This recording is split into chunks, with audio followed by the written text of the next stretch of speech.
श्रीमन्नारायणीयं दशकं 8 नैमित्तिकप्रलयः नाभिकमलात् ब्रह्मणः आविर्भावः च பிரளய வர்ணனையும் பிரபஞ்ச உற்பத்தியும். மகா பிரளயத்திற்கு பின் உலகை படைத்தல். ஸ்ரீஹரயே நமக. கோபிகா ஜீவனஸ்மரணம் கோவிந்த கோவிந்தா.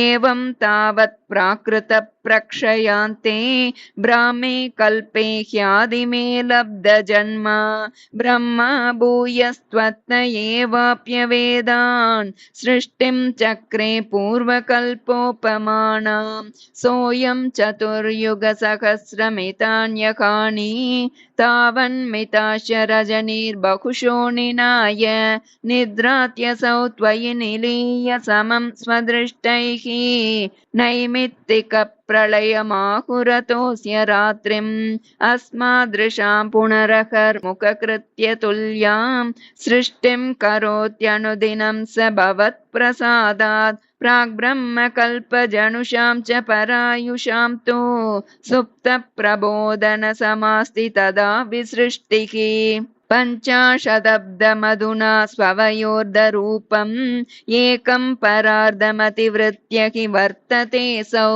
तत्रान्त्यरात्रिजनितान् कथयामि भूमन् पश्चादिनावतरणे च भवद्विलासान् दिनावसाने त सरोजयोनिः सुषुप्तिकामस्त्वयि सन्निलिल्ये जगन्ति च त्वज्जठरं समीयुः तदेदमेकार्णवमास विश्वं तवैव वेशे पणिराजशेषे जलैकशेषे भुवने स्मशेषे आनन्दसान्द्रानुभवस्वरूपः स्वयोगनिद्रा परिमुद्रितात्मा कालाख्यशक्तिं प्रलयावसाने प्रबोधयेत्यादिशता किलादौ त्वया प्रसुप्तं परिसुप्तशक्तिः व्रजेन तत्राखिल जीवधाम्ना चतुर्युगाणां च सहस्रमेवं त्वयि प्रसुप्ते पुनरद्वितीये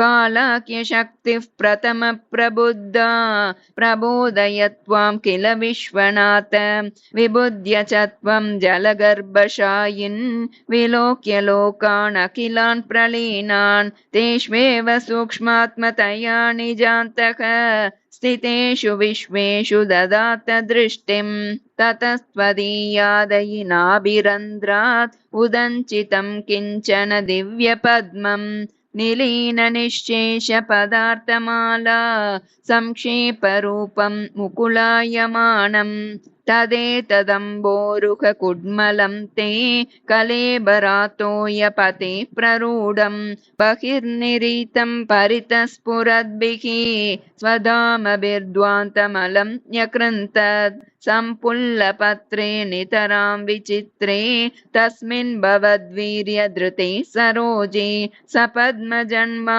विधिराविरासीत् स्वयं प्रबुद्धा किल वेदराशिः अस्मिन् परात्मन्ननुपाद्मकल्पे त्वमित्थमुत्थापितपद्मयोनिः अनन्तभूमा मम रोगराशिं निरुन्दिवातालयवास विष्णो अस्मिन् परात्मन्ननुपाद्मकल्पे त्वमित्थमुत्थापितपद्मयोनिः अनन्तभूमा मम रोगराशिं निरुन्दिवातालयवास विष्णो अस्मिन् परात्मन्ननुपाद्मकल्पे त्वमित्थमुत्थापितपद्मयोनिः अनन्तभूमा मम रोगराशिं निरुन्दिवातालयवास विष्णो. श्रीहरये नमः. गोपिका जीवनस्मरणं गोविन्द गोविन्द.